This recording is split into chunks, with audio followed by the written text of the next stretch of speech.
Et notre invité ce matin n'est autre que le général Bruno Clément Bollé, ancien directeur de la coopération de sécurité et de défense au Quai d'Orsay, général 2e section expert en stratégie de sécurité en Afrique. Bruno Clément Bollé, bonjour.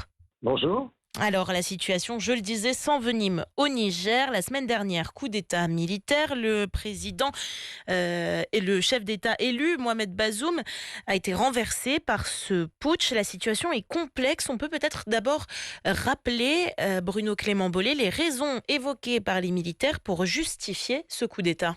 Alors les raisons, effectivement, ont quand même assez surpris la communauté internationale et tous ceux qui suivent la situation au Niger, puisque les putschistes, enfin le général d'abord Tchiani, l'homme qui est à la tête de cette junte, était lui-même d'abord un fidèle et servait le système présidentiel, puisqu'il était le chef de la garde présidentielle de Mohamed Bazoum, et lui-même un très fidèle de l'ancien président Issoufou. Et ce qu'il conteste, c'est la situation sécuritaire qui s'envenime et qui s'aggrave malgré les options prises, notamment par le président, qui était un petit peu de courir au camp occidental pour tenter d'éradiquer cette situation. C'est d'autant plus incompréhensible que au plan sécuritaire, sur le plan de la lutte contre le terrorisme, le Niger s'en tirait plutôt bien, et même très bien par rapport, si on le compare, aux autres pays qui sont autour.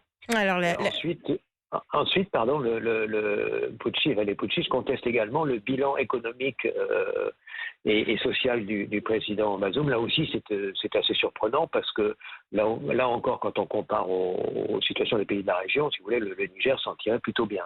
Alors, la relation entre le Niger et les alliés occidentaux, justement, on va en parler puisque c'est une relation qui est particulièrement tendue depuis le coup d'État, notamment entre la France et le Niger, alliés jusque-là, notamment dans la lutte antiterroriste au Sahel. Les menaces s'enchaînent. Ce mardi matin, Paris dit préparer l'évacuation de ses ressortissants au Niger. Alors pourquoi ? Comment expliquer que la fracture est aussi violente et si soudaine entre les deux pays ?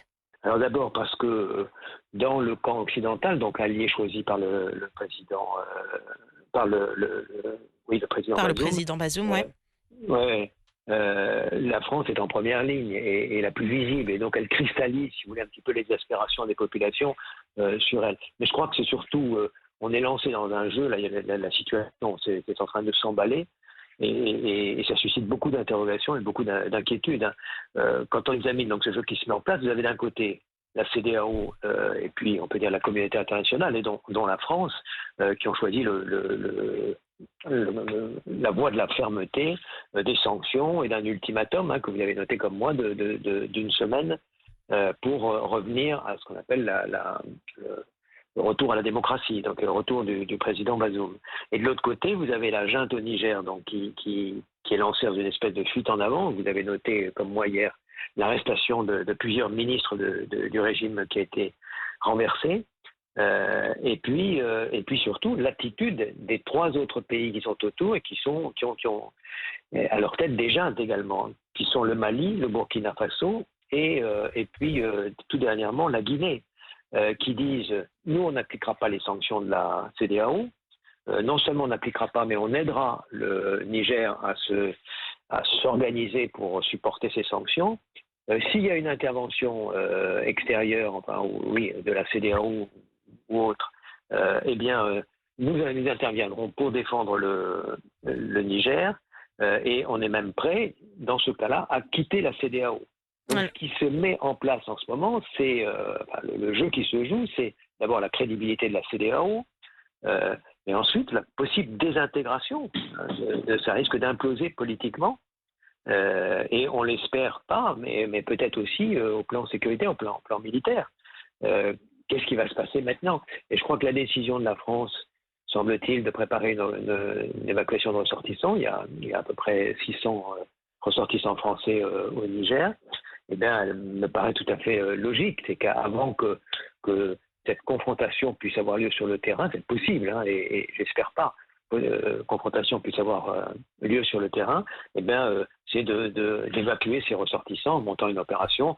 Ça, l'armée française sait faire, elle l'a fait de multiples fois dans d'autres occasions, notamment sur le continent africain. Alors confrontation, le mot est peut-être même un peu faible puisque le Burkina Faso et le Mali, solidaires donc du Niger, affirment que si intervention militaire au Niger il y a, le Burkina et le Mali la prendraient comme une déclaration de guerre. On parle de guerre. Pourquoi y a-t-il une telle escalade dans la région entre eh bien, ces pays dirigés désormais par des militaires et la CEDEAO et les alliés occidentaux? Parce que je crois que tous ces systèmes de junte sont lancés dans une espèce de fuite en avant.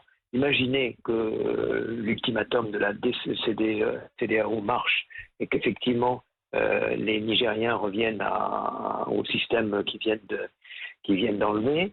À ce moment-là, les trois autres juntes, Mali, Burkina Faso et Guinée, craignent elles-mêmes pour leur propre régime. Et donc elles se lancent dans une espèce de confrontation, enfin pas de confrontation, mais de fuite en avant, qui risque de déboucher sur une confrontation armée. Et que, comme vous le dites très justement, ils considéreront que c'est une déclaration de guerre. Donc c'est ce que je vous dis, le jeu qui se met en place est actuellement potentiellement très dangereux. Et en tout cas, il soulève beaucoup d'interrogations et d'inquiétudes. La CEDEAO a exprimé la possibilité d'une intervention militaire. Comment est-ce qu'on peut expliquer cette réaction très épidermique de la communauté économique des États d'Afrique de l'Ouest?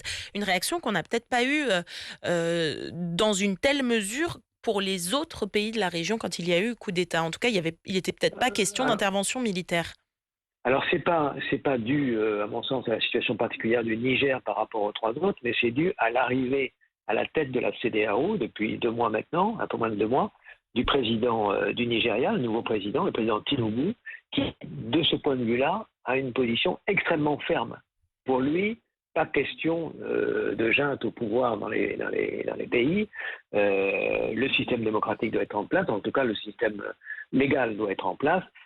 Ces juntes ces jeunes qui arrivent, c'est le retour de la loi du plus fort. Il faut stopper l'hémorragie. Et avant même le coup d'État au Niger, il avait été extrêmement ferme vis-à-vis du Mali, du Burkina Faso et de la Guinée, disant qu'il allait s'occuper de ces cas-là parce que ces transitions qui n'en finissent plus, ce n'était plus admissible au sein de la CEDEAO. Et donc, au moment où il dit ça, un nouveau coup d'État se met en place dans un autre pays, enfin un coup d'État arrive dans un autre pays, le Niger, et donc il va pouvoir appliquer, entre guillemets, très concrètement, son point de vue sur ce type de situation. Alors on l'a vu dans les autres pays comme le Mali ou le Burkina, le coup d'État militaire ne renforce pas forcément la lutte contre le terrorisme dans cette région qui est déjà particulièrement instable. Alors, en quelques mots, Général Bruno Clément Bollet, quel est l'avenir pour la région, pour le Sahel? L'avenir pour la région il est florissant uniquement vu du côté des terroristes. Il est sûr que le Niger représentait l'épicentre de la lutte contre le terrorisme. Et les officiers nigériens eux-mêmes déclaraient que les résultats étaient bons en ce moment, accompagnés par la communauté internationale, accompagnés par la France dans sa nouvelle approche plus discrète, faite d'accompagnement, pour lequel c'était les officiers nigériens qui décidaient des opérations. Les résultats étaient plutôt bons. Tout ça va s'écrouler, bien évidemment, et notamment dans la zone des 3 frontières, on va laisser la part belle au terrorisme qui va encore un peu plus grignoter, avec les risques de descendre et assurer de leur impunité, j'allais dire, dans les 3 pays qu'on vient de citer, plus au sud. Et ceux qui ont encore plus à craindre maintenant, c'est Bénin, c'est Ghana, c'est le Togo, c'est la Côte d'Ivoire, qui, à mon sens, ont bien compris ce jeu et qui sont à fond derrière le président Tinubu de la CEDEAO. Il n'y a pas que la CEDEAO, la communauté internationale aussi, elle est dans le sentiment de la CEDEAO. Et quand le président Tinubu fait ses déclarations très très fermes, je pense qu'il a le sentiment d'avoir derrière lui l'ensemble de la communauté internationale. Vous avez même noté que même la Russie de Poutine appelle à plus de retenue au Niger de la part des putschistes. Une situation donc qui risque de s'envenimer dans toute la région du Sahel. Général Bruno Clément Bollet, je rappelle, vous êtes ancien directeur de la coopération de sécurité et de défense au Quai d'Orsay, général 2e section, expert en stratégie de sécurité en Afrique. Merci d'avoir répondu à nos questions sur Midi 1. Je vous en prie.